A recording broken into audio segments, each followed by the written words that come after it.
जगन्नाथ स्वामी नयन पथगामी भवतु में जोटा कि महाप्रभु श्री जगन्नाथ घोष यात्रा को नहीं पूरा कलाहांडी जिले में उत्साहर वातावरण देखा देथिबा बेले गतकाली अनेक जगार यही घोष यात्रा समापन होईची एवं प्रभु जगन्नाथ मौसी मंदिर रे मध्य पदार्पण कर हेले कलाहांडी रे रही एक नियारा परंपरा जोटा कि आम कहूँ कलाहांडी जिलार जोटा कि कड़ेल गाँ जो कड़ेल गाँव कि प्रथम करी रथयात्रा होता 1985 मसीह आउ से 1985 मसीह गोटे नियारा परंपरा अच्छी समस्त जगार रथयात्रा सरी बेले ता द्वितीय दिन में आरंभ होती रथयात्रा हेले जो दिन प्रभुंकर रथयात्रा से दिन यही कड़ेल गाँव में होता है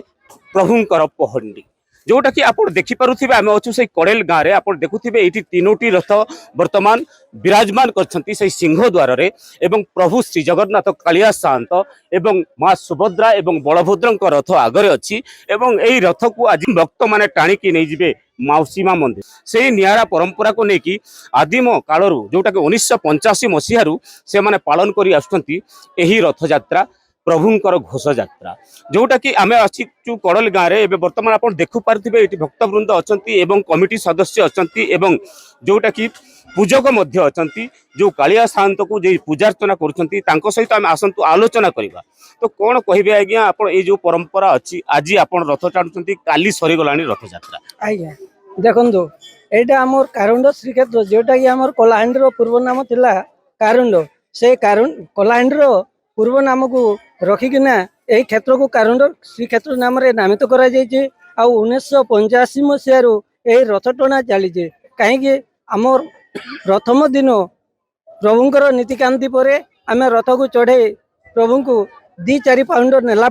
स्थगित रखिदौ एवं तार पूर्व दिन प्रातः 6 घंटा समय भगवान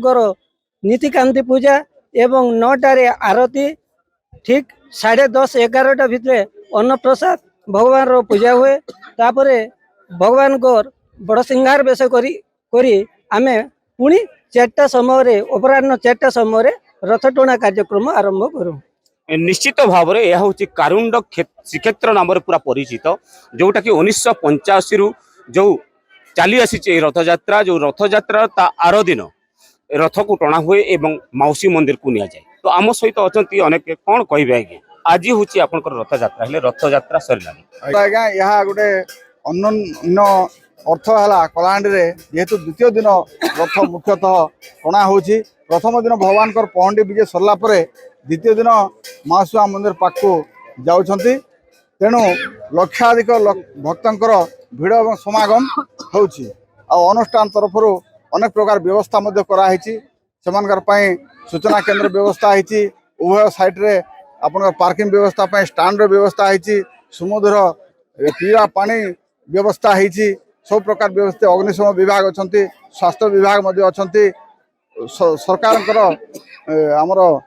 सरकारी तरफ पुलिस बाहिनी सब प्रकार सहयोग रही निश्चित भाव में कमिटी पक्षर समस्त प्रकार सुव्यवस्था जोटा कि प्रशासन पुलिस प्रशासन सहयोग कर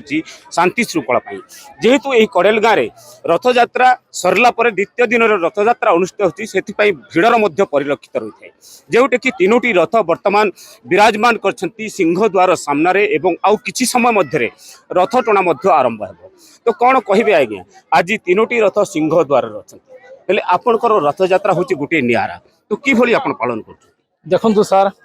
आम रथयात्रा यहाँ आमर यहाँ कारुंड श्रीक्षेत्र कुबेरपुरी बोली अच्छी आमर पुरी रे जो दिन 2 दिन पालित रथयात्रा हुए से दिन 1985 मसीह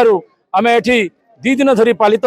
करूँ एवं शांति कमिटी आगु 7 दिन आगु डका जाए तहसीलदार साहेब आम जिला परिषद अध्यक्ष पुष्पेन्द्र सिंह देव एवं आमर एमरामपुर ओआईसी सार आसी आम शांति कमिटी गठन करागला एवं आम 2 दिन पालित करने लगी आम घोषणा भी करूँ 1985 आगे भी घोषणा होचे इन शांति श्रृंखला जिते हजार हजार लोक आसुंच बौद्ध बलांगीर बौद्ध आसुंच कलाहांडी अनेक जगार लोक आसुंच बहुत लोग आसी शांति रथयात्रा चली पूर्वपुरी भलिया पुरी भलिया चली से सिस्टम रे आम शांति रथयात्रा चली निश्चित भाव में अख भी प्रस्तुत पथ भी प्रस्तुत एवं भक्त भी प्रस्तुत आउ किछि समय अपेक्षा जो समय को अपेक्षा करिसेंति भक्तवृंद आउ किछि समय पर गड़िब बलभद्र रथ तापरे माँ सुभद्रा एवं तापरे कालिया शांत तो कौन कहबे आगे आज हूँ निरा परंपरा जो कड़ेल गाँव निश्चित भाव में देखु आज चतुर्दीर्घ जदि कहबा जगन्नाथमय हो उठी एवं प्रत्येकटी जगन्नाथ ध्वनि रे घंट शंख काहालीर ताले ताले आज भक्त नाची उठुची एवं विशेष कर जदि देखिबा आज पुरी ठारू आरंभ करिकी कोरापुट पर्यंत तीनोटी श्रीक्षेत्र रही ओडिशा रे गोटे है श्रीक्षेत्र धाम पुरी एवं द्वितीय क्षेत्र में कारुंड क्षेत्र कलाहांडी एवं तृतीय रे साबर श्रीक्षेत्र कोरापुट एवं जदि देखिबे तीनोटी श्रीक्षेत्र रे विशेषत्व भाव में श्रीजूंकर पूजा करा जाता है चतुर्धा मूर्तिंकर पूजा करा जाता है एवं आज हूँ से दिन जोठी की महाप्रभु निजे बाहरी भक्तों सहित मिसवा एवं ए हूँ मानव लीलार गोटे माध्यम प्रत्येकटी लोकों को आज दर्शन देवे महाबाहु एवं लोकों पाखक आसी आपड़ देखिए महाप्रभु श्री जगन्नाथ होती मानव लीला ठाकुर एवं लोके जमिति जड़े मानव जमिति ज्वर पीड़ित होता है ठीक ठाकुर सेमिति ज्वर पीड़ित होते एवं ज्वर पीड़ित हवा पर आज माउसी घर को बाहरी आज सारा भक्त चतुर्दिगरे जगन्नाथमय उठी निश्चित भाव में भक्त एवं भगवान गोटे महामिलन जोटा कि यही महामिलन रे पूरा चतुर्थ मूर्ति को दर्शन करेंगे भक्तवृंद जोटा कि कड़ेल गाँव ये जो कारुंड श्रीक्षेत्र अच्छी से कारुंड श्रीक्षेत्र एक प्रकार भक्तिमय परिवेश सृष्टि होती घंट खोल ताल कालिया शांत झुली झुली जीवे मौसी माँ मंदिर को एवं से मौसी माँ मंदिर रे पूजार्चना पाइबे 9 दिन व्यापी हेले यही जो रथ यात्रा पर जो द्वितीय दिन रे जो कारुंड श्रीक्षेत्र एक प्रकार भक्तिमय परिवेश रे रथ टाणी नेबे अनेक श्रद्धालु और अनेक भक्तवृंद तो आपण देखुथिबे कैमरा पर्सन को कहबी एटी तीनोटी रथ जोटा कि सिंह द्वार सामने रे विराजमान करछंती जोटा कि कालिया शांतक रथ अछि मां सुभद्रांक एवं बड़ भाई बलभद्रंक एही रथ आउ किछि समय पर एठी जीवे माँ मौसी माँ मंदिर को हेले वर्तमान समस्त भक्त एक प्रकार चातक भली से माने देखुछंती एवं से समय को अपेक्षा करछंती जे केते बेले चतुर्धा मूर्ति श्रीमंदिर रु मौसी माँ मंदिर को विराजमान करिवे। कलाहांडी जिला कारुंड श्रीक्षेत्र कैलाश साहू नक्षत्र न्यूज।